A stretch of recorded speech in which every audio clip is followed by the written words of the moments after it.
नारायणं नमस्कृत्य नरं चैव नरोत्तमं देवी सरस्वतीं व्यासं ततो जयमुदीरये।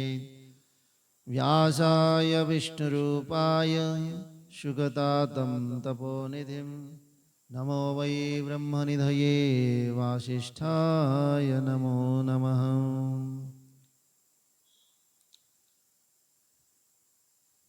परम पूजनीय प्रातस्मरणीय परम कारुण्य प्रेम स्वरूप श्री सद्गुरुदेव के चरणों में बारंबार वंदन और नमन। फिर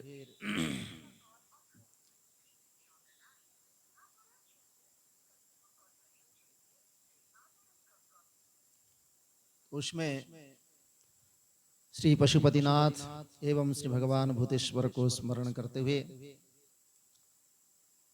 और दिव्य उपस्थित समस्त ऋषि मुनि और समस्त देवी देवगण और समस्त शिव और भूतगण के रूप में सबको नमन।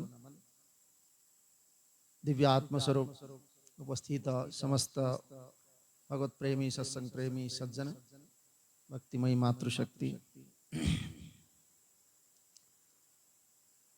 परम दिव्य भाव एवं परम दिव्य स्वरूप भगवान श्री सदाशिव का स्मरण करते हैं और आज इस दिव्य परम पावन श्री भूतेश्वर की प्रांगण में उपस्थित होकर के श्रावण मास के इस पवित्र दिवस यानी द्वादशी तिथि के अवसर पर हम सब जो है यहाँ भगवान की कथामृत के रूप में पान करते हुए शीघ्र ही अपने जीवन के उत्थान और जीवन के अनेक प्रकार के भोग और मोक्ष को प्राप्त करने वाला ये दिव्य कथा का श्रवण करेंगे, जिसमें हमारे उत्तम जीवन और उत्तम जो गुण है जिसमें हम अपने जीवन को पवित्र और निर्मल कर सकते हैं वो सब हमको प्राप्त हो।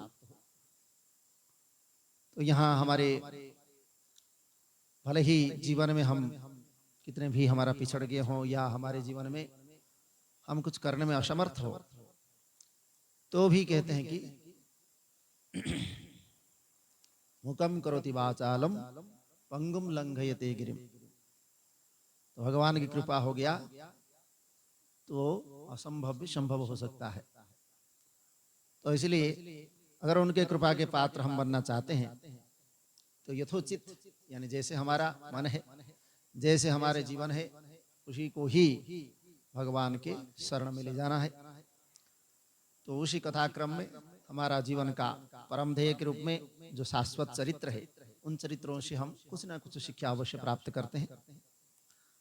तो यहाँ पर जिस प्रकार संध्या के चरित्र का हमने कल श्रवण किया, उस महान तपस्वी ने उन्होंने जीवन से संकल्प किया कि मैं इस प्रकार जीवन को धारण करूंगा जिससे मैं समस्त संसार में भगवान के होकर के और संसार समाज मतलब समस्त संसार को मेरा जो पथ है मेरा जो मार्ग है वो सब कोई अनुसरण करे। इसी कारण उन्होंने भगवान का स्मरण करके तपस्या आचरण किया और तपस्या में भगवान प्रसन्न होकर के उनको जो वरदान भी दिए और वरदान प्राप्त करके फिर उनको कहा अब तुम अपनी इच्छा से जाकर के मेरी प्रसाद से उन मेधातिथि के आश्रम में प्रवेश करो और वहां पर यज्ञाग्नि से प्रकट होकर के मेधातिथि के पुत्री के रूप में तुम फिर उत्पन्न होंगे। तो तुम अब इस पर्वत पर 4 युग से घोर तपस्या कर रहे हो। अब इसी कृतयुग मतलब सत्ययुग बीत जाने पर तृतीया का जब प्रथम भाग आने पर जो दक्ष के शील संपन्न कन्याएं उत्पन्न हुई उसमें 27 कन्याएं चंद्रमा को विवाह प्रदान की, किंतु चंद्रमा ने उन सभी को छोड़ करके रोहिणी में ही प्रीति करने लगा। इस कारण जब दक्ष ने क्रोध से चंद्रमा को अभिशाप दिया तब सभी देवता तुम्हारे पास आए थे। उस समय तुम मेरा ध्यान कर रही थी, इसलिए वे देवगण जो ब्रह्मा जी के साथ आए हुए थे, तुमने उनकी तरफ देखा भी नहीं, क्योंकि तुमने अपने मुंह को आकाश की ओर देख रही थी। इसलिए अब तुम मेरा दर्शन कर लिया है। और ब्रह्मा जी ने चंद्रमा के शाप को दूर करने के लिए ही इस चंद्रभागा नदी का निर्माण किया, और उस चंद्रभागा नदी में स्नान करके स्वयं चंद्रमा उसी से अभिशाप से मुक्त हुए। इसलिए यहाँ इसी चंद्रभागा की नदी पर मेधातिथि स्वयं उपस्थित है। तपस्या में उनके समान न तो कोई है और न ही कोई होने वाला है। इसलिए उन्होंने इसी चंद्रभागा के नदी तट पर विधि पूर्वक ज्योतिष्टोम यज्ञ का प्रारंभ किया है, और वहां पर अग्नि प्रज्वलित हो रही है। उसी में अपने शरीर को त्याग करो और तुम अत्यंत पवित्र होकर के तुम अपनी प्रतिज्ञा का पूर्ण करो। इस प्रकार भगवान सदाशिव जब संध्या को वर प्रदान करके अंतर्हित हो गए, तब संध्या वहां जाकर के महर्षि मेधातिथि जहां पर विराजमान थे, वहां पर पहुंच करके फिर उन्होंने वही वर मांगा था कि जिसको तुम मृत मतलब अपने अग्नि से आहुति देने से पूर्व जिसको तुम स्मरण करोगे, वही तुम्हारा पति के रूप में प्राप्त होगा। यही उन्होंने वर मांगा था, और वही वर के अनुसार उन्होंने उस समय तपस्या के विषय में उपदेश करने वाले जो ब्रह्मचारी के स्वरूप में आया था, उन ब्रह्मचारी का उन्होंने स्मरण किया, जो वशिष्ठ जी ने ही अपना रूप बदल करके आए थे। तो उस ब्रह्मचारी के रूप का धारण करके संध्या को तपस्या के विषय में उपदेश देने लगे थे, और तपश्चर्या का उपदेश करने वाले उन ब्रह्मचारी ब्राह्मण का पति रूप से स्मरण करके संध्या प्रसन्न चित्त से सदाशिव की कृपा से, क्योंकि भगवान की कृपा थी इसलिए वो किसी को भी नहीं दिखा, वो कैसे आया वहां पर, और वहां पर पुरोडास के रूप में कैसे उपस्थित हुआ, किसी को भी नहीं दिखा। और वो पुरोडास के समान जैसे हम आहुति देते हैं हवन सामग्री, वैसे हवन सामग्री रूप में उनको डाल दिया गया, और उसमें वो भस्म हो गए, और भस्म होकर के फिर पुनः भगवान की आज्ञा से अग्नि ने उससे शुद्ध शरीर को भस्म करके सूर्य मंडल में भेज दिया। सूर्य मंडल में प्रवेश करा दिया, तो सूर्य ने भगवान सूर्य उसको शरीर को दो भाग कर दिए, और दो भाग करके देवताओं की और पितरों की प्रसन्नता के लिए उसमें उन्होंने स्थापित कर लिया। मानो अपने जो सप्ताश्वर रथारूढ़ 7 घोड़े के जो रथ है भगवान सूर्य के, उसमें उन्होंने उसको आरूढ़ कर लिया। और तदूर्ध्वभागस्यास्तुम शरीरस्य मनीश्वरः प्रातः संध्यावत्सातु अहोरात्रादि मद्भगाः। तो शरीर का जो ऊपर का भाग था वह दिन और रात्रि के बीच में जो होने वाला संध्या है, प्रातः काल, प्रातः काल बोलते संध्या, संध्या वंदन करते हैं उस समय संधि काल बोलते हैं जिसको, सूर्योदय का जब समय होता है। तो संध्या पहले एक भाग को प्रातः संध्या के रूप में स्थापित कर दिए सूर्य भगवान ने, और तत्सेव शेष भाग, और संध्या के जो शरीर का और दूसरा भाग था वह दिन और रात्रि के बीच में आने होने वाली जो सायंकाल संध्या है, अर्थात सूर्यास्त के समय, वो संध्या को उन्होंने उसी रूप में प्रकट किया। तो वहां पर सूर्योदय के पहले जब अरुणोदय होगा, जैसे लालिमा होती है जब सूर्योदय होते समय, उस लालिमा के समय उसको संध्या काल कहते हैं। तो उस अरुणोदय के समय जो संध्या होगा उसको कहते हैं प्रातः काल संध्या, तब सूर्योदय होता है। जब लाल कमल के समान सूर्य अस्त हो जाता है तब सायं संध्या। तो इसका कारण क्या है ना, प्रातः काल संध्या में देवताओं की पूजा की जाती है, देवता उससे प्रसन्न होते हैं, और सायंकाल संध्या में सूर्यास्त के समय पितरों की पूजा की जाती है, जो पिंडदान आदि दिया जाता है।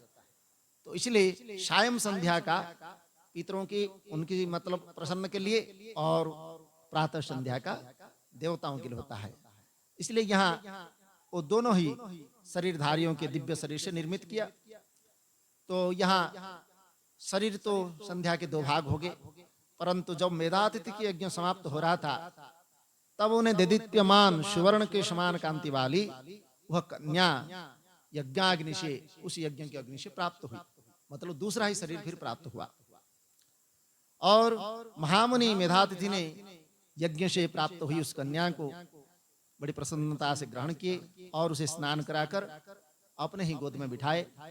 फिर उन्होंने तस्यास्तु नाम चक्रे अरुंधति महामुनि शिष्यै परिवृतस्तत्र महादेवमवापः। फिर उस कन्या का जो यज्ञाग्नि से उत्पन्न हुई उसका नाम रखा अरुंधति। और सारे शिष्य जो है बड़े ही प्रसन्न हुए, जो उनके शिष्यगण थे। और किसी भी कारण से उपस्थित होने पर उन्होंने पातिव्रत्य धर्म का कभी त्याग नहीं किया, इसलिए त्रिलोक में वह अरुंधति के नाम से प्रसिद्ध हुए। अब यज्ञ समाप्त करके मुनि फिर शिष्यों के साथ आश्रम में उस कन्या की लालन पालन करने लगे। उसके बाद वह कन्या उस चंद्रभागा के नदी के तट पर मुनि के तापसारण्य नाम का आश्रम में बढ़ने लगी। 5 वर्ष की अवस्था में ही वह पवित्र तप का आचरण करने लगी। और फिर ब्रह्मा विष्णु और भगवान रुद्र ने ब्रह्मा जी के पुत्र वशिष्ठ को फिर अपने पास बुलाया और फिर उन्होंने विवाह के लिए उस अरुंधति के साथ उनको प्रस्तुत किया। और उसके विवाह में सुखदायक महान उत्सव हुआ, जिससे सभी देवता मुनिगण अत्यंत प्रसन्न हुए। और उस विवाह में ब्रह्म विष्णु महेशा नाम करण निःसृत तो यतः संपत्नद्य समुत्पन्ना से प्राद्याशु पवित्रकाः। उस विवाह में ब्रह्मा विष्णु रुद्र के हाथ से जो जल मतलब जल के रूप में जो गिरा, संकल्प हो तो जल गिराते हैं जैसे, तो वो जल जो गिरा वही शिप्रा आदि नदी के नाम से प्रसिद्ध हुआ। मतलब 10 नदी हुए। तो ये जो हमारी शिप्रा नदी है उज्जैन में, ये उन्हीं के मतलब ब्रह्मा विष्णु रुद्र के हाथ से जो जल गिरा है उसी से उत्पन्न हुआ है। हाँ, बोलो शिप्रा मैया की जय। तो यहाँ कहते हैं कि अरुंधति महासाध्वी, साध्वी स्त्रियों में सर्वश्रेष्ठ महासाध्वी मेधातिथि कन्या अरुंधति वशिष्ठ को पति के रूप में प्राप्त करके प्रसन्न हुई। उससे शक्ति आदि मतलब उनके जो वशिष्ठ और अरुंधति के पुत्र के रूप में शक्ति उत्पन्न हुए। तो शक्ति जो है वो बड़े महान ऋषि थे, जिनका उन्होंने देवी की उपासना करके ये जो हमारा जो चंडी जिसको मंत्र कहते हैं, ये चंडी मंत्र को उन्होंने उत्पन्न किया है। तो बड़े देवी के बड़े उपासक थे और शक्ति के नाम से प्रसिद्ध हुए। तो उसमें हमारे गुरु परंपरा में आते हैं, जिसे हमारा जो नारायण से प्रारंभ हुआ, नारायण, उसके बाद ब्रह्मा, ब्रह्मा के बाद फिर वशिष्ठ, वशिष्ठ के बाद शक्ति, शक्ति के पुत्र फिर पराशर हुए, पराशर के फिर व्यास, व्यास से फिर उनके पुत्र सुखदेव, सुखदेव से फिर गुरु परंपरा शुरू हुई। क्योंकि सुखदेव तो विवाह नहीं किए, इसलिए सुखदेव से गुरु परंपरा हो गया। तो सुखदेव से फिर उनके आए गौड़पाद, गौड़पाद से फिर गोविंद पाद, गोविंद पाद से फिर भगवत पाद शंकराचार्य, फिर उनके फिर वहीं से शुरू हो गया ये परंपरा। ये इतनी बड़ी गुरु परंपरा है। तो इसलिए ये शक्ति के रूप में उन्होंने पुत्र को प्राप्त किया, क्योंकि उन्होंने बोला था कि मैं ऐसे एक पुत्र को प्राप्त करूंगी जो इस संसार में प्रसिद्ध होगा और उसको कामना का किसी प्रकार की कोई प्राप्त मतलब काम विषय नहीं होगा। इस प्रकार ये संध्या का चरित्र यहाँ पर हुआ। अब जो कामदेव है उनके विषय में आगे की कथा कह रहे हैं कि आपने अरुंधति को तो जो कथा है पूर्व जन्म की कथा उसकी तो आपने बता दिया। अब उसके बाद जो कामदेव और रति का विवाह हुआ वो तो चले गए, लेकिन उसके बाद उनका क्या हुआ, अर्थात उनका जीवन आगे का इतिहास मतलब उनकी कथा में क्या हुआ। तो कहते हैं कि मैं मतलब ब्रह्मा जी कह रहे हैं, जब मैं शिव माया से मोहित हुआ और अंतर्ध्यान हो गया, तब शिव जी के जो वाक्य है उस वाक्य को मेरे मन को दुखी करने लगा। तो शिव माया से मोहित होकर के मैं फिर दक्ष के यहाँ पहुंचा और वहां कामदेव के साथ रति जी को मैंने देखा। तो वहां पर मेरे पुत्र मानस पुत्रों से प्रीतिपूर्वक बातचीत करके फिर शिव माया से मोहित होकर के उनसे कहने लगा कि स्त्री के प्रति मेरी अभिलाषा को देख करके महायोगी शिव जी ने मेरी निंदा की, इसलिए तुम लोगों को भी उन्होंने बहुत फटकारा, इसलिए मैं उस दुख से संतप्त हूं। जब स्वयं भगवान शिव स्त्री को स्वीकार करेंगे तभी मेरा ये दुख दूर होगा। किंतु विचार करने पर मैं समझता हूं कि शिव को स्त्री के रूप मतलब उनको ग्रहण कराना यही बड़ा कठिन है। इसलिए ये मुझे असंभव जैसा लग रहा है। फिर भी काबा नारी त्रिलोक्यस्मिन, इसी त्रिलोकी में कौन सी ऐसी स्त्री है जो उनके मन में विराजमान होकर के उनके योग माया को हटा करके मोह में डाल सकती है? ऐसा कौन सी स्त्री है? कामदेव भी उन्हें मोहित करने में समर्थ नहीं है, क्योंकि शिव तो परम योगी है और ऐसा योगी है कि उनके सामने किसी का बस नहीं चलता है। तो इसलिए जो प्रसंग के द्वारा भी मैं स्त्री का नाम कदापि नहीं सहन कर सकता, वो भला वाणी से स्त्री ग्रहण कर किस प्रकार सृष्टि कार्य में प्रवृत्त हो सकता है? ये भी संभव नहीं है। इसलिए इस पृथ्वी में बड़े बड़े देवता भी माया के बंधन में पड़े हुए हैं, और जो बचे हुए हैं वो भी कोई ना कोई भगवान के बंधन में बंधे हुए हैं। तो ये देवगण जितने भी है वो भी भगवान के उस माया से मोहित है। तो संसार से विमुख और एकांत विरागी भगवान के अतिरिक्त कौन है जो इस दुष्कर कार्य को कर सकता है? इस प्रकार जब दक्षादि पुत्र से कह करके कामदेव वहां ये सब बात कहने लगे, तो ब्रह्मा जी कहते हैं कि देखो, तुम चाहे तो ये कर सकते हो। जिस प्रकार महालक्ष्मी से भगवान विष्णु तथा विष्णु से महालक्ष्मी, एवं जिस प्रकार रात्रि से चंद्रमा तथा चंद्रमा से रात्रि सुशोभित होती है, उसी प्रकार तुम दोनों काम और रति के रूप में तुम इस संसार के लिए कुछ भी कर सकते हो। इसलिए जहां भी जाओ, किसी भी क्षेत्र में जाओ, निर्जन स्थान में, उत्तम प्रदेश में, पर्वत पर, तालाब में, जहां भी भगवान शिव जाए वहां तुम अपने पत्नी के साथ जाकर के उनको किसी ना किसी प्रकार पे ये संसार में मोहित करने की कोशिश करो। अब कामदेव बोले जो है शंकर जी के ऐसा कोई, क्योंकि मैं तो बोल रहे हैं कि मेरे पास जो सबसे बड़ा अस्त्र है, मुख्य अस्त्र है, वो है स्त्री। स्त्री के बिना मैं किसी को मोहित नहीं कर सकता। इसलिए मेरे द्वारा शिव जी को मोहित करने पर उनका पुनः मोहन कर सके ऐसा कोई स्त्री निर्माण कीजिए, तब हो सकता है। तो कामदेव के कहने पर ब्रह्मा जी ने बोले कि किस प्रकार स्त्री को मोहित किया जाए, मतलब कौन ऐसा स्त्री है जो मोहित कर सकते हैं। इस प्रकार चिंता में मग्न हुए थे कि उनका श्वास प्रश्वास निकल गया। और श्वास प्रश्वास जैसे निकला उसमें पुष्प समूह से विभूषित बसंत ऋतु उत्पन्न हो गया। तो ये वसंत जो कि सबको मोहित करने वाला, ये उसका यहाँ स्वरूप वर्णन किया गया है कि वसंत ऋतु का स्वरूप क्या है। फिर उस जो है वसंत ऋतु में जैसे बोलते हैं बसंत, जैसे कोयल होते हैं, कोयल के जो बड़े मधुर स्वर होते हैं, उसको सुनने के लिए बड़े लोग ये होते हैं, उसमें बड़े कान को बड़ा तृप्त करता है। तो उसमें कहते हैं कि वह बसंत ऋतु आने पर ही कोयल की वह आवाज निकलती है, नहीं तो नहीं निकलेगी। इसलिए बोलते हैं काक कृष्णो पिको कृष्ण को भेद काक पिकयो हो, मतलब काक मतलब बोलते कौवा, कौवा भी काला है, कोयल भी काली है, तो दोनों ही जो काले हैं। फिर उन दोनों में भेद क्या है? तो बोलते हैं वसंत काले तो काको काकह पिको पिकह, वसंत ऋतु आने पर कौवा कौवा ही रहेगा, कोयल कोयल अपने आवाज में स्वयं ही उसका परिचय देता है। इसलिए उसको इस प्रकार निर्माण किया गया। इसलिए बसंत ऋतु का बड़ा उसका महत्व है और उसका विचार ऋतुराज कहते हैं उसको, ऋतुओं के राजा। तो इसलिए वहां कह रहे कि तुम इसे बसंत को साथ में लेके जाओ और वहां पर मलयानल का श्रृंगार करके ये तुम्हारा मित्र रूप में हमेशा बना रहेगा और जो तुम्हारे ही अधीन रहेगा।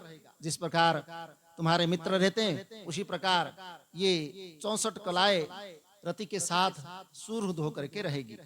तुम अपनी बसंत आदि सहचरों के और रति के साथ जाकर के महादेव जी को मोहित करो।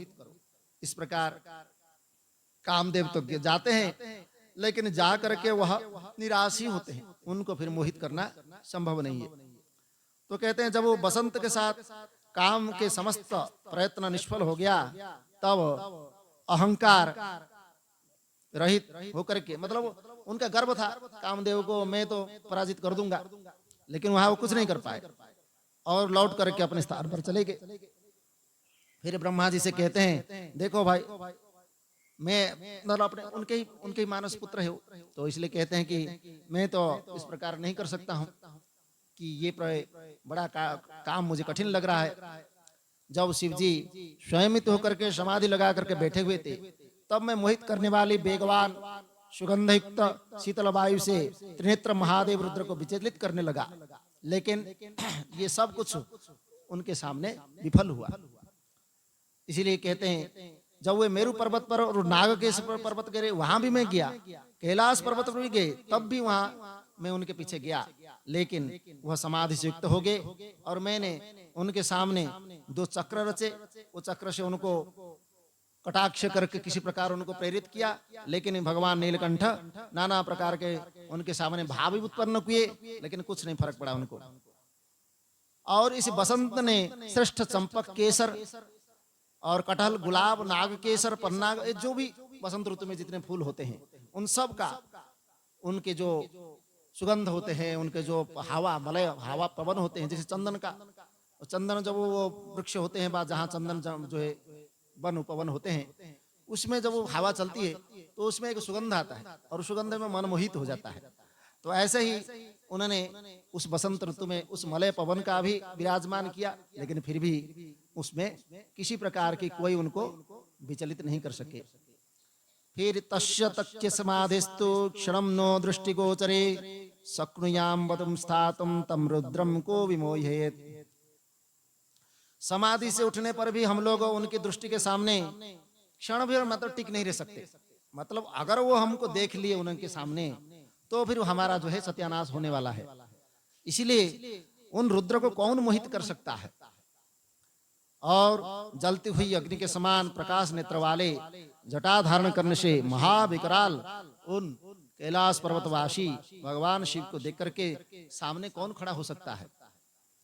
इसलिए इस प्रकार कामदेव के वचन सुनकर के ब्रह्मा जी भी निराश हुए और कहते हैं कि इति तद्वाक्यमाकर्ण्यम, उस काम की बात के सुनकर के उनको निर्देश दिए कि एतोन्मत मात्रा हम मारयेत वदनम वचः मुहुर्मुहुर्तमं मीशाम नामम मारेति जायताम। फिर उन्होंने एक शक्ति को प्रकट किया।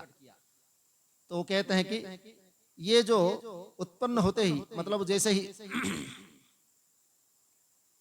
कामना का उन्होंने काम शब्द का उत्पन्न मतलब किया, तो बारंबार उसमें एक शब्द उत्पन्न हुआ, मारय मारय, मतलब मारो मारो इत्यादि, इस प्रकार शब्द, इसलिए उसका नाम मार हो गया। अपनी मतलब ये गण बन गया, मार गण बोलते उसको। ये अपने कामनाओं से रत मत वाले प्राणियों के, मतलब जो किसी ना किसी प्रकार के कामना अगर मन में सोच लिया कि मैं ऐसा करूंगा कि वैसा करूंगा कि वैसा करूंगा, ऐसे कामना करते ही ये जो मरगण है, ये मरगण उसके कामनाओं में प्रवेश कर लेते हैं और वो किसी भी तरह से उसको विघ्न डालने की कोशिश करते हैं, चेष्टा करते हैं। तो इसलिए कह रहे हैं तवानुगमनम कर्मम मुख्यमेषाम मनोभव सहायिनो भविष्यन्ति सदा तवन। ये जहां जहां काम का प्रवेश होता है, कहते हैं कि तुम्हारी ये अनुकूल रहेंगे और तुम्हारी सहायता में सदा तत्पर भी रहेंगे। इसलिए जब जब जहां जहां तुम अपने कार्य के लिए यत्र यत्र भगवान, तब तब वहां वहां ये सब तुम्हारी सहायता करेंगे। मतलब कहीं भी किसी कोई अगर शुभ कर्म में जा रहा है और उस शुभ कर्म में उसको भ्रमित करना है, तो ये मार्गण होते हैं, वो उसको भ्रमित कर देते हैं। तो कह रहे हैं कि इस प्रकार चित्त भ्रांतिम करिष्यति, तुम्हारे अस्त्र से प्राणियों के चित्त में सदैव भ्रांति उत्पन्न करेंगे और ज्ञानियों के जो ज्ञान मार्ग है उसमें ये विघ्न डालेंगे। इस प्रकार ये मार्गण के साथ भी शिव जी को विमोहित करने के लिए कामदेव गए और वहां बहुत उन्होंने चेष्टा भी किया, लेकिन फिर भी उनको कोई जो अभिमान था वो भी चूर हो गया, फिर वो लौट करके ही आना पड़ा। इसलिए वहां कोई काम नहीं चला। तब फिर कहते हैं कि उस मार्गण और रति के साथ जब काम अपने स्थान पर चला गया, तब फिर क्या हुआ, तो उसको आगे कहते हैं कि शृणु नारद सुप्रीत्या चरितम शशि मौलिनः यस्य श्रवण मात्रेण निर्विकारो भवेन्नरः।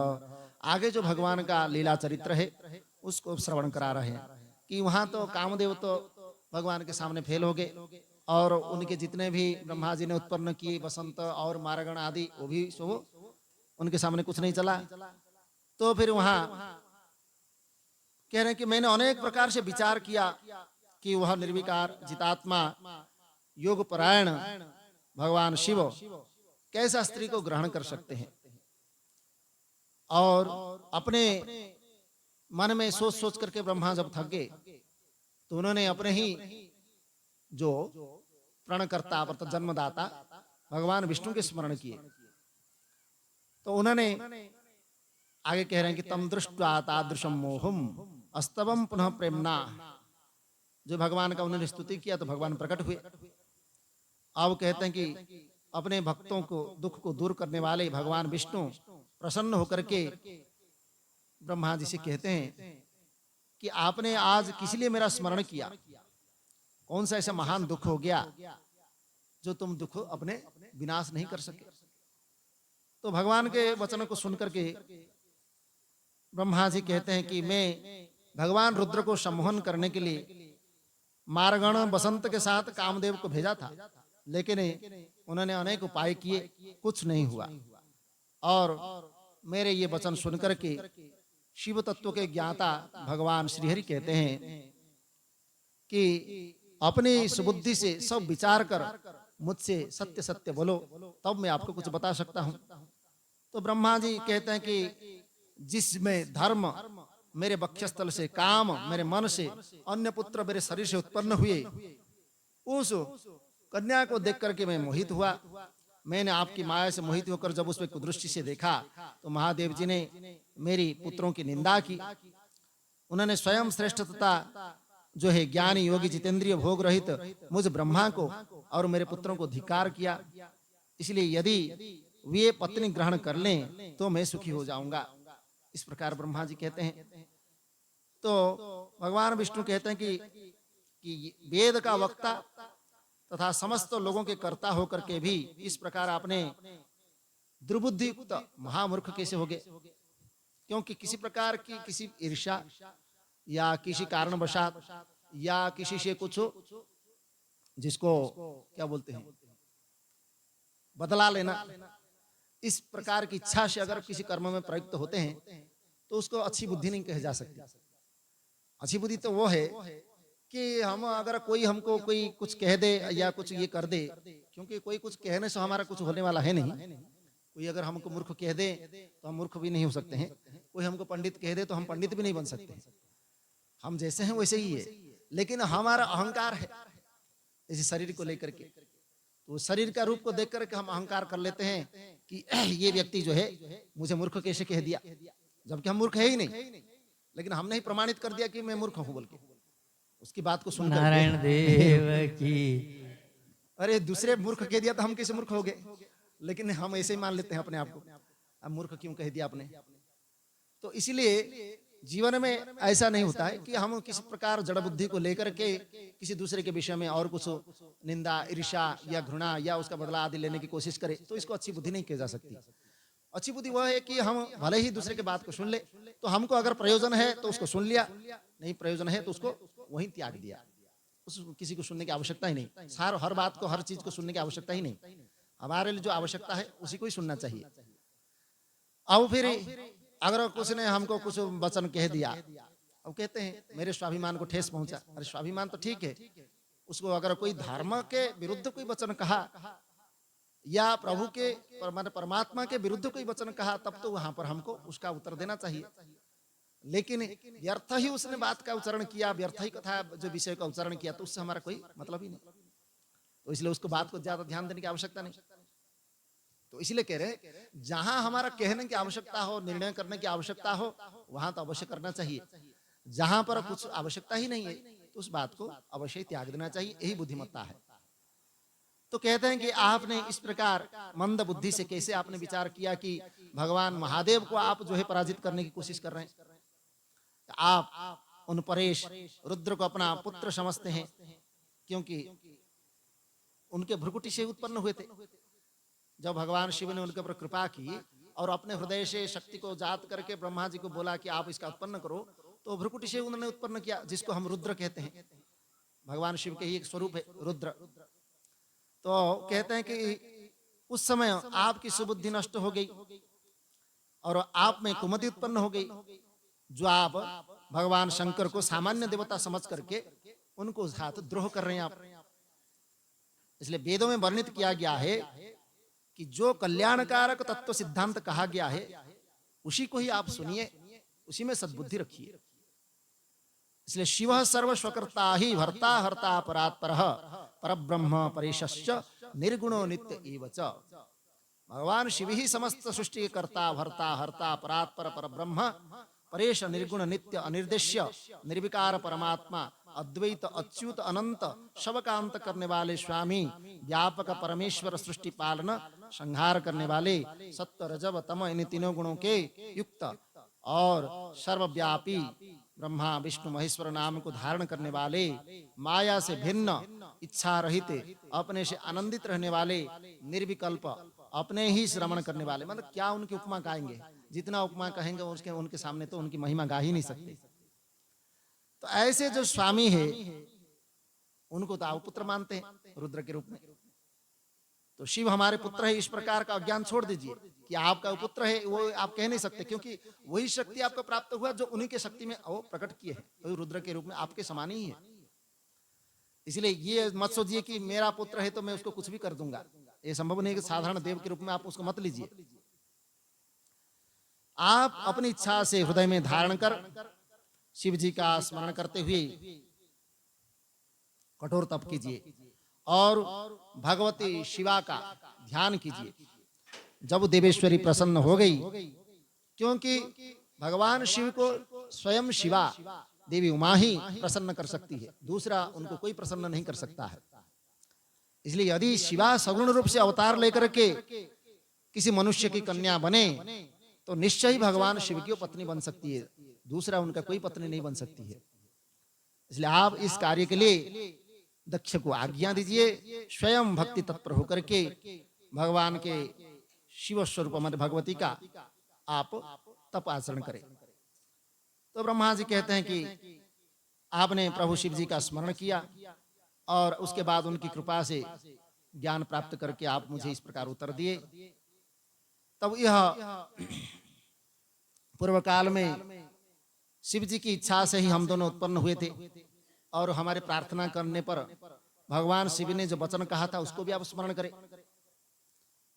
जब निर्गुण शिव जी ने अपनी इच्छा से सगुण रूप धारण किया था उस समय मुझे अर्थात भगवान नारायण और आपको मतलब ब्रह्मा जी को उत्पन्न करके शक्ति के साथ उत्तम विहार करने वाले सृष्टिकर्ता विनाश परमेश्वर हमको आपको सृष्टि करने के लिए आदेश दिया था और हमें पालन करने के लिए आदेश दिया। मेरा दोनों ने हाथ जोड़ करके बिना गुनाह होकर जब निवेदन किया तब भगवान सर्वेश्वर उन्होंने बोला था कि ब्रह्मा जी के अंग से मेरा ही एक स्वरूप प्रकट होगा जो रुद्र नाम से प्रसिद्ध होगा। वह मेरा पूजनीय पूर्ण रूप और दोनों समस्त कार्य को पूरा करने वाला अर्थात जगत का लय करता, सभी गुणों के अधिष्ठाता, निर्विशेष और योगी होगा। तो यद्यपि त्रिदेव स्वरूप हैं किंतु ये हर मतलब भगवान रुद्र मेरे पूर्ण रूप होंगे। इसलिए उमा के भी 3 प्रकार के रूप होंगे। प्रथम लक्ष्मी के रूप में होंगे जो भगवान विष्णु को प्राप्त होंगे, और सावित्री के रूप में होंगे जो ब्रह्मा जी को पत्नी के रूप में प्राप्त होंगे, और सती के रूप में होंगे जो भगवान रुद्र की पत्नी होगी। ऐसा उन्होंने पहले ही वचन बोला था। इसलिए भगवान महेश्वर ने हमारे दोनों के ऊपर कृपा किया है। अब तुम उस शिवा के ही स्मरण करो और ईर्ष्या रहित होकर के अपने जीवन को उस धर्म में मन लगाओ। इस प्रकार फिर ब्रह्मा द्वारा तपस्या के स्वरूप भगवती दुर्गा की वहां पर स्तुति किया जाता है। तो यहाँ स्तुति उसमें प्रसन्न करने के लिए उनके चरण कमलों में उनकी कांति का, उनके प्रभा का स्मरण करते हुए भगवान शिव की शक्ति उन भगवती उमा को उपस्थित देकर के भक्ति से सिर झुका करके प्रणाम करके स्तुति करने लगे ब्रह्मा जी। नमो नमस्ते जगतः प्रवृत्ति निवृत्ति रूपे स्थिति सर्ग रूपे चराचरणं भवति सुशक्ति सनातनी सर्वविमोहिनीति याः श्री सदा केशवमूर्तिमाला विश्वम्भराया सकलं बिभर्ति या त्वं पुरा सृष्टिकरी महेशी हन्त्रीं त्रिलोक्यस्य परा गुणेभ्य या योगिनां वै महिता मनोज्ञा सा त्वं नमस्ते परमानुसारे यमादिपूते हृदि योगिनां या योगिनां ध्यानपथे प्रतीताम्। ये भगवती की स्तुति है, जिसमें ब्रह्मा जी ने इसको स्तुति के रूप में मतलब उनको प्रसन्न करने के लिए अनेक प्रकार की स्तुति किए, और स्तुति करते करते स्वयं भगवती को प्रसन्न करने लगे। तब वो देवी स्वयं उनके कल्याण की इच्छा से वह प्रकट होती है और कहते हैं कि जगत सृष्टा से मतलब ब्रह्मा जी से प्रेम पूर्वक कहने लगे, ब्रह्मन किमर्थम भवता स्तुम अवधारय, आपने मेरी स्तुति किस लिए किया है, और आप मेरे भक्त है, इसलिए जो भी है मेरे सामने आप निवेदन करें। तो ब्रह्मा जी कहते हैं, आपकी आज्ञा से मैं अपनी मनोरथ को जो पूर्ण करने वाला है उसको बात कह रहा हूं। पूर्व काल में उत्पन्न रुद्र के रूप में जो प्रसिद्ध तत्व है, वो इस समय योगी के रूप में कैलाश पर्वत निवास कर रहे हैं, और वह निर्विकल्प स्वरूप है, और आत्मा में रमन करने के कारण वह अपेक्षा नहीं करते, मतलब किसी स्त्री के रूप में व पत्नी के रूप में वो अपेक्षा नहीं करते हैं, जिससे वह आत्मा भी रमण उपरत होकर के दूसरे स्त्री को देखे, मतलब नहीं, वो किसी को नहीं देखते हैं। आपके अतिरिक्त कोई भी स्त्री उनके मन को मोहित करने वाली नहीं हो सकती है, इसलिए आप ही दक्ष प्रजापति की कन्या बनकर के अपने रूप से भगवान शिव जी को मोहित करने वाली आप ही उनकी पत्नी बने, यही मेरी वर है। जिस प्रकार आप लक्ष्मी का रूप धारण करके भगवान विष्णु को प्रसन्न करती है, उसी प्रकार संसार हित के लिए आप अपने ही इस कार्य को वैसे ही करें। जब उन शिव ने स्त्री विषय का अभिलाषा मात्र से मेरी निंदा की, स्वेच्छा से किस प्रकार स्त्री ग्रहण कर सकते हैं, मतलब वह अपनी इच्छा से तो कभी स्त्री को ग्रहण करेंगे ही नहीं। इसलिए हे देवी, इस प्रकार चिंता परायण हुए मेरे लिए आपके अतिरिक्त और कोई शरणदाता नहीं है, इसलिए विश्व कल्याण के निमित्त आप मेरे इस कार्य को अवश्य करें। न विष्णु तस्य मोहाय न लक्ष्मी न मनोभव न चाप्यहं जगन्मातः नस्ताम कोपि वै विना। शिवजी को मोहित करने में न विष्णु न लक्ष्मी न काम, न तो मैं ही समर्थ हूं, कोई उनका मोहित नहीं कर सकता, इसलिए आपके बिना कोई उसको समर्थ नहीं है। तो आप दिव्य रूपा दक्ष पुत्री के रूप में जन्म लेकर के मेरे भक्ति के आग्रह से महायोगी भगवान शिव को उनकी पत्नी के रूप में प्राप्त हो जाओ। ब्रह्मा जी के वचन को सुनकर जगदम्बिका देवी भगवती कहते हैं कि वेद वक्ता और जगतकर्ता ये विधाता महान अज्ञान सिक्त होकर के कैसी बात कर रहे हैं, चित्त में ऐसी ये दुखदाई महान मोह आपके कैसे उत्पन्न हुआ, निर्विकार परमात्मा को भी आप मोहित करना चाहते हो। ये ब्रह्मा मुझसे शिवजी के मोह का वर चाहते हैं, ये कौन सा लाभ है तुम्हारे। जो प्रभु निर्विकल्प है, निर्विकार है, निर्गुण है, परब्रह्म है, तो सदा उनकी आज्ञा में रहने वाली उनकी ही मैं दासी हूं, और वे स्वतंत्र परमेश्वर भक्तों के उद्धार हेतु अपने पूर्ण रूप से रुद्र नाम से अवतीर्ण हुए, इसलिए वो लीला कर रहे हैं। और वे रुद्र ब्रह्मा तथा विष्णु के भी स्वामी, और किसी प्रकार वह शिव से कम भी नहीं है। इसलिए अज्ञान से मोहित ये स्वयं ब्रह्मा अपना ही आत्मज और सामान्य देवता समझ करके उनको मोहित करना चाहते हैं। तो स्वयं कहते हैं कि ब्रह्मा जी शिव की आज्ञा पा करके वो स्वयं देवी भगवती उनको आदेश देते हैं कि आपने जो कहा, जब तक शंकर जी दार परिग्रह नहीं करेंगे, अर्थात स्वयं वो नहीं चाहेंगे कि मैं इस प्रकार पत्नी स्वीकार करूंगी व करूंगा बोल के, तो तभी मैं तब तक उनके पास नहीं जा सकती। जैसे ही वो चाहेंगे कि मैं पत्नी के रूप में किसी को स्वीकार करना चाहता हूं, तब जाकर के इस प्रकार संभव हो सकता है। अब ऐसा मैं उपाय करूंगी जिसे शंकर जी स्वयं ही अपने स्वरूप को स्त्री के रूप में ग्रहण करे।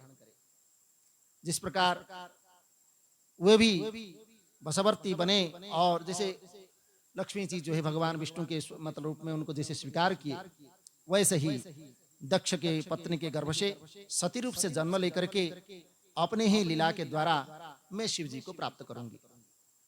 जिस प्रकार संसार में अन्य प्राणी स्त्री के वश में होते हैं, उसी प्रकार मेरी भक्ति से स्वयं महादेव जी भी अपने वशवर्ती होंगे। इस प्रकार कह करके जगदम्बा वहां अंतर्निहित हो जाती है।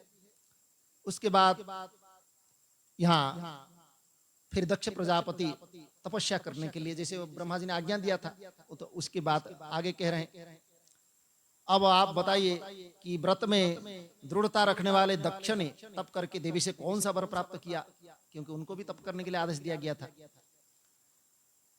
तो कहते मेरी आज्ञा पाकर के बुद्धिमान दक्ष प्रजापति उस कार्य की सिद्धि की इच्छा से चित्त को समाहित करके देवी जगदम्बा की उपासना के लिए गए और क्षीर सागर के उत्तर तट पर उन्होंने तपस्या करने लगे और इंद्रियों को वश में करके देवताओं के 3000 वर्ष पर्यंत, दिव्य वर्ष जिसको कहते हैं, तो 3000 दिव्य वर्ष तक नियम पूर्वक उन्होंने तप किया।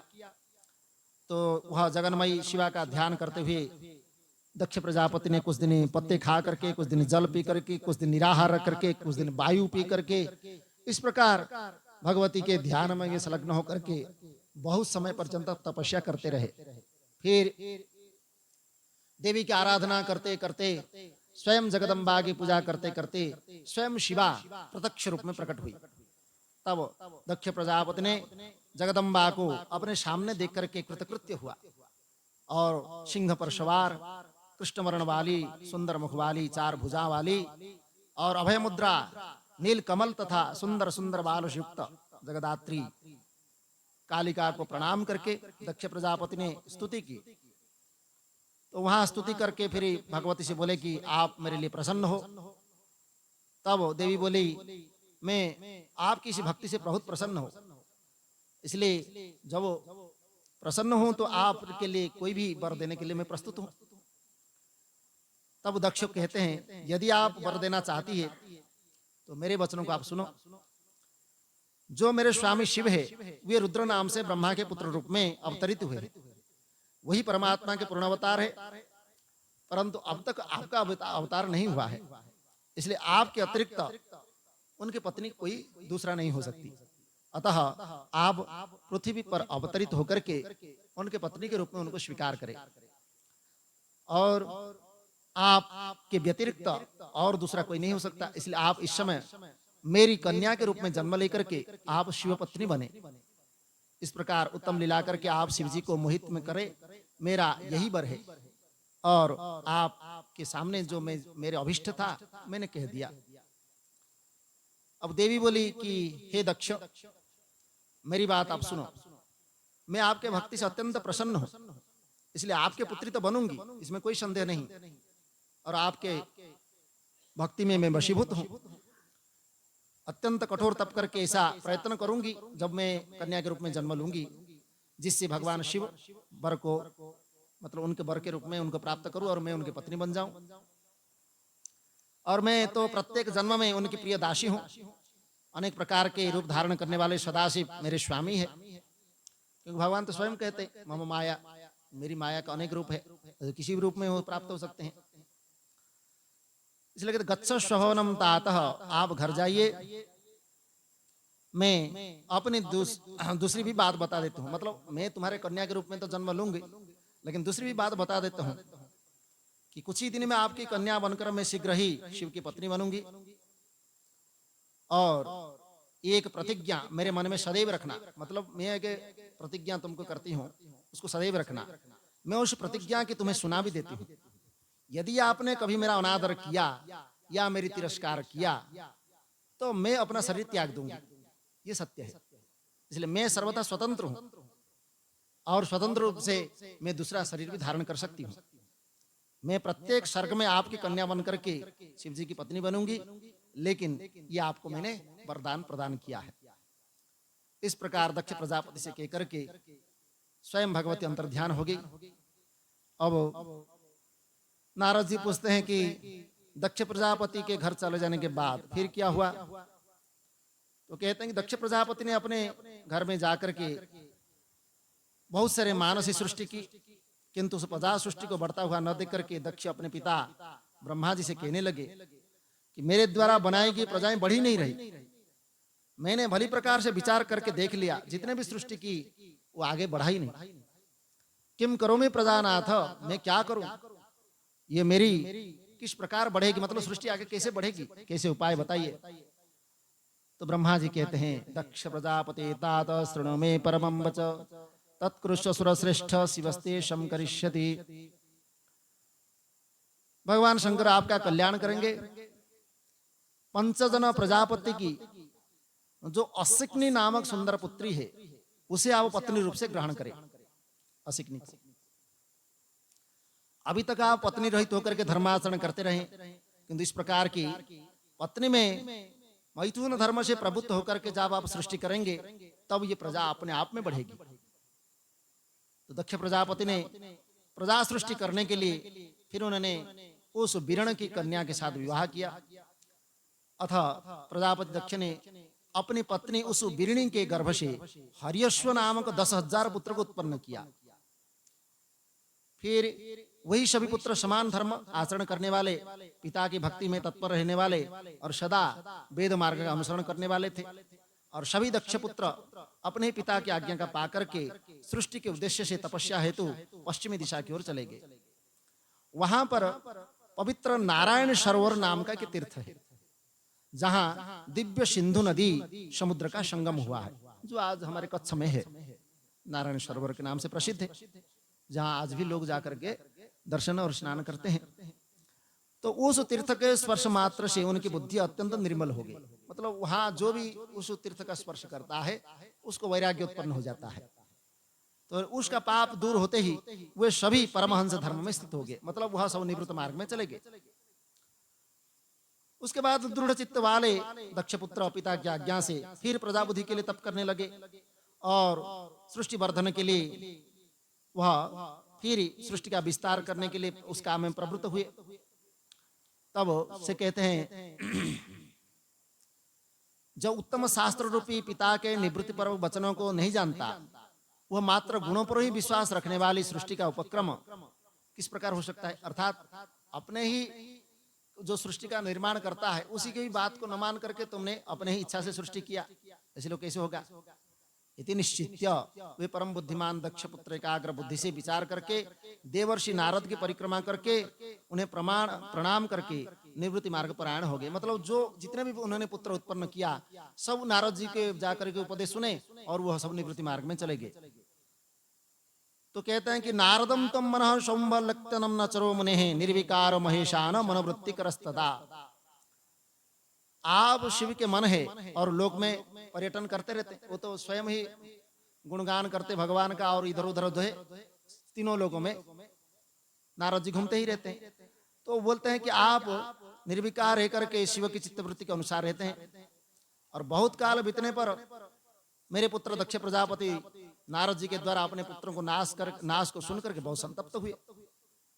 उस समय दक्ष बार बार कहा कि आप अच्छी संतान वाले थे, आपके पुत्र श्रेष्ठ मार्ग का अनुसरण करते हुए मुक्त हो गए, किंतु वे दक्ष शिव की मोह से मोहित होकर के उन्होंने सांत्वना शांति भावम प्रदर्श्यैव दैवम प्रबलमित्वत, शोक मत करो बड़ा दैव प्रबल होता है, ऐसा करके उनको सांत्वना दे दिए। तब दक्ष प्रजापति मेरे द्वारा धीरज बंधाए जाने पर भी पंचजन्या मया च परिपांसितः, पंचजन्य कन्या मतलब जो असिकनी नाम की कन्या है उसके गर्भ से सवालश्व नामक 1000 पुत्रों को फिर उत्पन्न किया। तब दृढ़ व्रत वाले वे सवालश्व पिता की आज्ञा से सृष्टि संवर्धन हेतु वहां पर गए। उनको जिस दिशा में भेजा उस दिशा में गए, वे भी उस तीर्थ के स्पर्श मात्र से निष्पाप हो गए और परमात्मा का जप करते हुए वो भी तपस्या आचरण में चले गए। तो वहां सृष्टि करने के लिए उन्हें तपस्या में उद्यत दे करके ईश्वर की गति का स्मरण करके उनको भी बड़ा दुख हुआ। और कहते हैं कि हे मुने, आपका दर्शन मतलब नारद जी को उन्होंने वहीं पर दर्शन मिले, तो कहते हैं आपका दर्शन निष्फल नहीं होता है, इसलिए आपने उनको भी पूर्वक भाइयों को मार्ग का उपदेश किया, जिससे वो भी अपने भाइयों के अनुसरण करते हुए उसी मार्ग पर चले गए। अर्थात दूसरे जो हरिअश्व आदि ने जैसे कि ये बहिर्अश्व में थी, वैसे ही उसी मार्ग में चले गए। तो यहाँ पर नारद जी के उपदेश से जब वो इस प्रकार बार बार सब पुत्र ऐसे ही निवृत्ति मार्ग में चले गए, तो सृष्टि तो बढ़ना ही नहीं था, तो कैसे होगा? तो उस समय दक्ष प्रजापति क्रोधित हो गए और क्रोधित होकर के धिक्कार करते हुए निंदा करने लगे नारद जी की। किम कृतम ते अधम श्रेष्ठ साधुनाम साधुलिंगतः भिक्षमार्गोर्भक्कारं वै दर्शुषोषाधिकारिणः। रे अधम, तुमने साधु का रूप धारण करके मेरी सत्पुत्रों को ऐसे कैसे उपदेश किया? तुमने मेरे इन पुत्रों का इस प्रकार ये निवृत्त मार्ग में उपदेश क्यों किया? अर्थात इस प्रकार ये भिक्षु मार्ग में उनके लिए कल्याणकारी नहीं था, क्योंकि मैं तो सृष्टि की आगे बढ़ाने के लिए किया था। और तुम्हारे जैसे निर्दयी सठने देव ऋषि तथा पितृ ऋण से मुक्त हुए बिना ही मेरे पुत्रों को ऐसा उपदेश देकर के और परलोक कल्याण को नष्ट कर दिया। क्योंकि अगर कोई जैसे जन्म लेता है तो उसको 3 प्रकार के ऋण होते हैं, देव ऋण, पितृ ऋण और ऋषि ऋण। ये 3 ऋण उसके पास होते हैं। तो अगर वो अपने जीवन में इन तीनों ऋणों को परिशोध नहीं किया तो फिर वह इसी संसार से निवृत्त होने का अधिकारी नहीं होता है। तो इसलिए गृहस्थ आश्रम में प्रवेश करते ही, हम विवाह करते ही, ये 3 ऋणों उसके पास होते हैं। अब ये 3 ऋणों से मुक्त होने के लिए आपको क्या करना पड़ेगा? क्या करना पड़ेगा? देव ऋणों से मुक्ति होने के लिए आपको हमेशा देव पूजा आदि करना पड़ेगा। मतलब भगवत पूजा, देवंत्र देवताओं की जो आहुति, यज्ञ, होम इत्यादि, ये सब करना पड़ेगा। इसको करने से आप देवताओं के विषय में उनको आराधना करते हुए उनको जब आहुति देते हैं तो आप देव ऋण से मुक्त होते हैं। क्योंकि ये शरीर जो है देवमय है, और ये मनुष्य शरीर जो होता है ये कोई साधारण शरीर नहीं है, ये तो देवताओं को भी दुर्लभ है। देवता भी चाहते हैं कि हमको मनुष्य शरीर मिले, लेकिन उनको भी नहीं मिलता है। तो ये मनुष्य शरीर इस प्रकार गठित किया गया है और इस प्रकार इसको संस्कारित किया जाता है कि ये देवमय होता है, और हर एक अंग प्रत्यंग में हमारा देवता का निवास है। इसलिए हर अंग प्रत्यंग हमारा सुचारू रूप से चले, इसलिए हम देवताओं का आह्वान करके उनको उसमें न्यास करते हैं, अंग न्यास जिसको कहते हैं। अब उसमें अगर उन देवताओं का आह्वान करके हमने उसको पूजा नहीं किया या उनको किसी प्रकार के आहुति नहीं दिया तो देवता रुष्ट हो जाते हैं, जिसके फलस्वरूप हमारा बहुत सारे विघ्न शुरू हो जाते हैं, होते हैं, मतलब काम हमारा बिगड़ जाता है। वैसे ही ऋषियों ने हमारे जो है उन्हीं के संतान है, उन्हीं की परंपरा में हमारा जीवन हुआ है, इसलिए हम ऋषि संतान कहते हैं। तो उन्होंने हमारे लिए अनेक प्रकार के ज्ञान विज्ञान इसी हमारे संसार को दे करके गए हैं।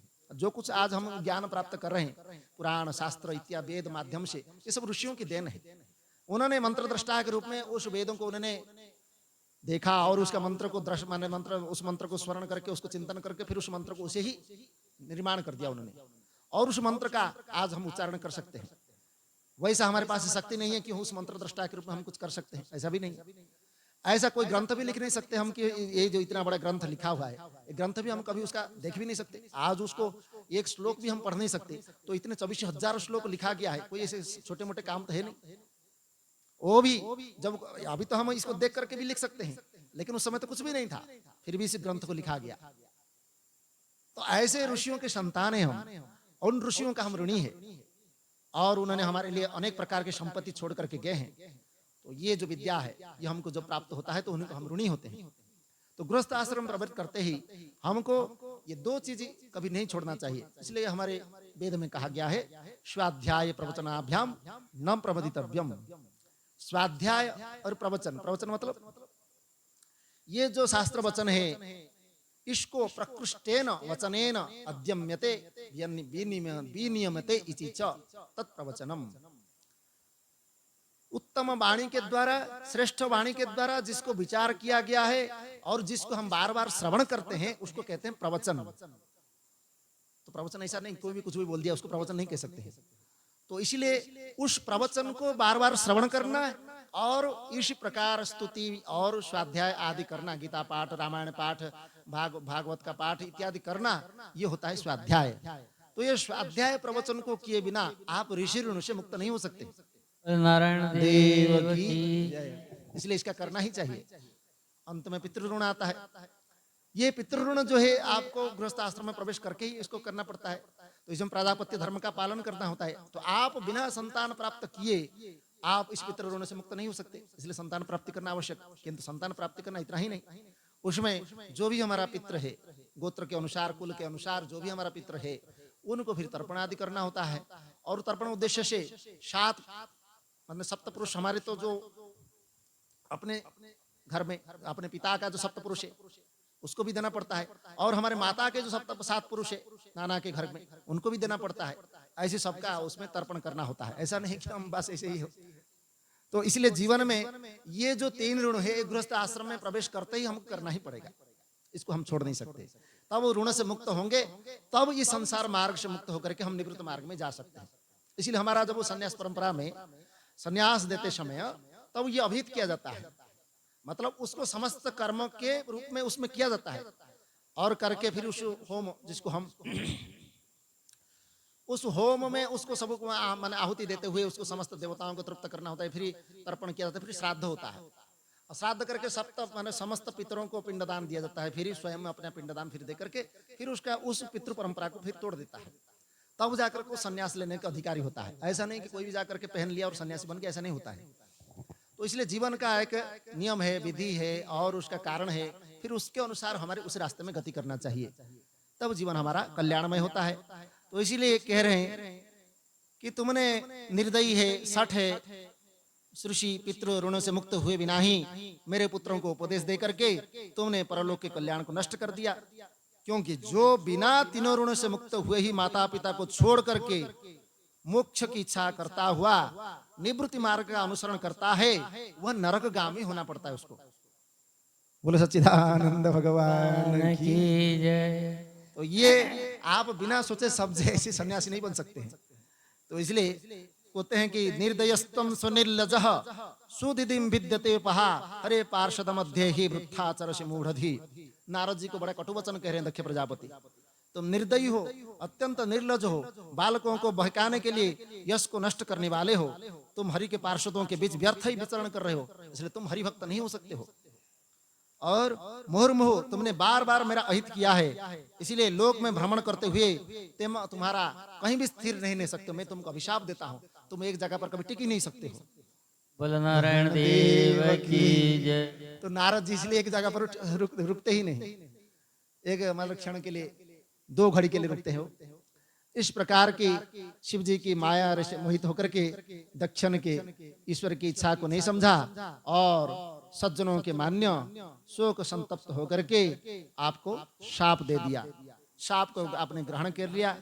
ऐसा साधु स्वयं नारद जी ने कोई ऐसा गुनाह नहीं किया कि कोई अपराध नहीं किया, कोई अनिष्ट भी नहीं किया, फिर भी जो मोहित हो जाता है उसके लिए वो अपराधी लगता है। जैसे अभी कोई माता पिता है, माता पिता के कोई संतान है, अब कोई एक ही संतान होगा उसका, चाहे एक संतान हो चाहे 2 संतान, जितना भी संतान हो, लेकिन कोई भी अपने संतान को इस प्रकार संन्यास मार्ग में छोड़ना नहीं चाहता है, इतना मोहित होते हैं लोग। अब वो कोई साधु आया और साधु आकर के उसने ऐसे ही जैसे प्रवचन किया और कुछ किया, और कोई बच्चा उसको सुन करके उसमें प्रभावित हुआ और उनके पीछे पीछे चल दिया, तो हम उसको अच्छा थोड़ी कहेंगे, देखो बाबा जी ने हमारे बच्चे को लेके जा रहा है, कैसे बाबा जी, उसको फिर हम अपनी बात सुनाना शुरू कर देंगे। तो इससे जो है पता चलता है कि हमारा कितना मोह है। वो अच्छे मतलब कार्य के लिए जा रहा है, वो कोई बुरे कार्य के लिए नहीं जा रहा है, कोई चोरी करने, कोई बदमाशी करने, कोई और, हम तो उसको मना नहीं करते हैं। कोई बच्चा चोरी करके ले आया उसको मना नहीं करते हैं, कहीं वहां जाके शराब पीने लगा उसको मना नहीं करते हैं, लेकिन साधु के साथ चला गया तो वो ठीक नहीं है। बोलो सतगुरु महाराज की। तो इसीलिए हमारा ये मोह ये पता चलता है। तो दक्ष प्रजापति का भी इसी प्रकार मोह हो गया था, इसलिए उन्होंने बिना सोचे समझे नारद जी को अभिशाप दिया। ये भगवान की इच्छा है, ये लीला है उनकी। तो ऐसे ही भगवान की ये लीला का कथा है। आगे जो है उनकी दक्ष प्रजापति किस प्रकार ये सृष्टि को विस्तार करते हैं, क्योंकि वो प्रजापति के रूप में है और वो आदि प्रजापति है, मुख्य प्रजापति है, इसलिए उनकी सृष्टि का विस्तार वहीं से होता है। तो आगे सृष्टि का विस्तार करेंगे, वो इस कथा को फिर अगले सत्र में हम फिर श्रवण करेंगे। तो आज जो भी है हमने भगवान की लीलामृत लीला कथा को श्रवण करके अपने जीवन में कृतार्थ करने की, कल्याण की इच्छा से हम प्रवृत्त हुए। इसलिए आप सबके ऊपर भगवान की कृपा रहे। बोले सच्चिदानंद भगवान की जय। सद्गुरुदेव भगवान की जय। ओम सर्वे भवन्तु सुखिनः, सर्वे सन्तु निरामया, सर्वे भद्राणि पश्यन्तु, मा कश्चित् दुःखभाग् भवेत्। असतो मा सद्गमय, तमसो मा ज्योतिर्गमय, मृत्योर्मामृतं गमय। ओम पूर्णमदः पूर्णमिदं पूर्णात् पूर्णमुदच्यते, पूर्णस्य पूर्णमादाय पूर्णमेवावशिष्यते। ओम शांति शांति शांति।